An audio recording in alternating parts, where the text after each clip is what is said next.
First P is about productivity, कि कितना हम टाइम अपनी पढ़ाई को दे रहे हैं और उससे हम कितना आउटपुट ले पा रहे हैं, है ना। कई बार ऐसा होता है कि हम 10 से 12 मतलब है ना बिल्कुल गिन करके बैठे हैं, सुबह से इतना टाइम लगा रहे हैं, पर फिर भी अगर हम एंड में देखते हैं तो हम उतने टेस्ट सॉल्व नहीं कर पाते। क्या आपके साथ ऐसा हुआ है? तो ये चीज का प्रॉब्लम है, मेरे साथ भी होना था ऐसा ही। ये प्रोडक्टिविटी की प्रॉब्लम है, टाइम हम उतना लगा रहे हैं पर उतना रिजल्ट नहीं मिल पा रहा है। तो उसके लिए तो एक चीज ये की मैंने कि जितने भी डिस्ट्रैक्शन हमारे एनवायरमेंट में होते हैं, जैसे कि हमारा फोन सबसे बड़ा, उसका जो यूट्यूब का ऐप है, उससे जो रिकमेंडेड वीडियोस में हम चले जाते हैं, उन चीज़ों को थोड़ा सा मैंने कम किया। उसके अलावा और भी जितनी चीज़ों में हम इन्वॉल्व रहते हैं इंटरनेट पर पढ़ाई के अलावा, उनको मैंने थोड़ा सा लिमिट करने की कोशिश की। और दूसरी चीज़, कहीं ना कहीं अपने आप को एक थोड़ा सा टाइम टेबल में बांधने की कोशिश की। हमारा हर दिन अलग होता है ना।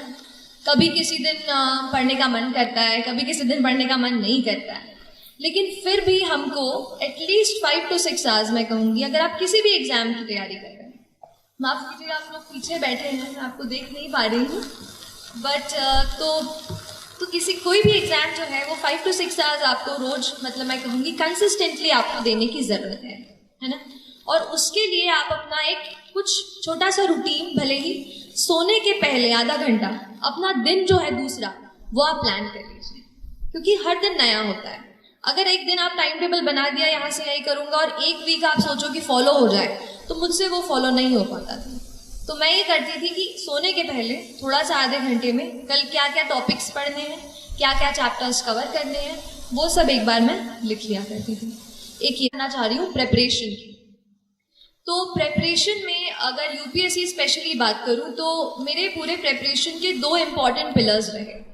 एक था करंट अफेयर्स। करंट अफेयर्स इसलिए एक इम्पॉर्टेंट पिलर है क्योंकि ज़्यादातर एग्जामिनेशन आप देखेंगे तो बहुत ज़्यादा आजकल ना डायनामिक होती जा रहे हैं, कि वो ये नहीं जानना चाहते कि चलो शाहजहां ने बना दिया ताजमहल, वो तो हमें पता है, अब उसकी आगे की बात करो। तो अब जो डायनामिज्म एग्जाम में आ रहा है उसके लिए करंट अफेयर्स पे आपकी पकड़ अच्छी होनी चाहिए। और करंट अफेयर्स के लिए मैंने न्यूज़पेपर को जो है सबसे ज़्यादा अच्छे से पढ़ा। पहले इंडियन एक्सप्रेस मतलब पहले तो द हिंदू पढ़ती थी, फिर जब इंटरव्यू मेरा पास आया तो फिर मैंने द इंडियन एक्सप्रेस भी शुरू किया पढ़ना। और जो भी आप हिंदी माध्यम में अगर कुछ बच्चे दे रहे हो तो आप उस तरीके के न्यूज़पेपर पढ़ सकते हैं, लेकिन न्यूज़पेपर आप हमेशा पढ़ें, क्योंकि न्यूज़पेपर बहुत ज़्यादा अपने आप को चीज़ों को समझने में, हमारे आसपास एनवायरनमेंट में क्या चल रहा है वो पता करने के लिए आपको हेल्प करेगा। मैं कहूँगी 60% ये मेंटल करेज है और ये 40% जो पढ़ाई है। तो उस मेंटल करेज को बिल्ड करने के लिए 2 एम है। एक है माइंडसेट, कैसा आप अपने दिमाग को ट्रेन करते हैं। देखिए एक बात होती है, जैसे आप खड़े हैं वहाँ पर, चलिए आपको नहीं कह रही, जैसे हम कभी पढ़ते हैं तो हमें लगता है कि आज मैं बहुत थक गई हूँ, आज बिल्कुल पढ़ने का मन नहीं है, अब तो पढ़ ही नहीं पाऊंगी। तो ये क्या है, आपका दिमाग आपको बोल रहा है कि आप नहीं कर सकते, आप नहीं कर सकते। हम अपने दिमाग से कई बार कंट्रोल हो जाते हैं। हमें करना यह है कि हमें अपने दिमाग को कंट्रोल करना है। हमें उसको बताना है कि नहीं, आज अगर मैंने सोचा है कि मुझे ये चैप्टर कंप्लीट करना है तो मैं करके रहूं। तो आपको अपने दिमाग को कंट्रोल करना होगा, ठीक है। जब तक हम अपने माइंड को, अपने हार्ट को नहीं एक जगह फोकस कर पाएंगे, तब तक हम अच्छे से फोकस नहीं कर पाएंगे। तो ये चीज़ आप अपने आप को ज़रूर बताते रहिए। और जो दूसरा एम की मैं बात करती हूँ वो है मोटिवेशन। तो कई बार ऐसा पूछते थे, मैं भी जब पढ़ रही थी तो इंटरनेट पे ऐसे यूट्यूब पे सर्च करती थी हाउ टू स्टे मोटिवेटेड। तो लेकिन वो चीज़ मुझे बाद में समझ आई कि बाहर का कोई इंसान मुझे नहीं बता सकता कि how will I stay motivated.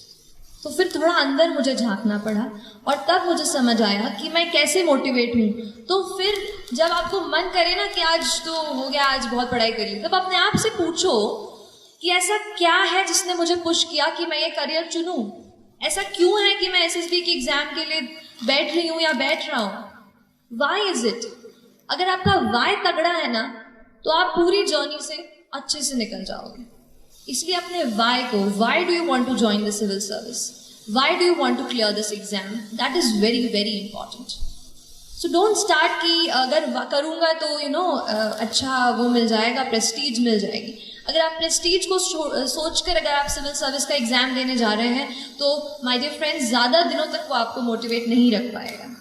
Motivation आपको कहीं ऐसी जगह से आना चाहिए कि अगर आप कहीं जा रहे हो, किसी बच्चे को देख रहे हो, किसी दुकान पर काम करते हो, तो क्या आप ये सोचते हैं कि वो बच्चा वहाँ पे नहीं होना चाहिए, वो बच्चा अभी स्कूल में होना चाहिए. क्या हम कुछ कर सकते हैं अपनी पढ़ाई से? क्या हम किसी ऐसे पोजीशन पे पहुंच सकते हैं कि उस बच्चे को वहां से निकाल कर स्कूल में भर्ती करा दें? तो ये चीज़ आपको मोटिवेट करनी चाहिए.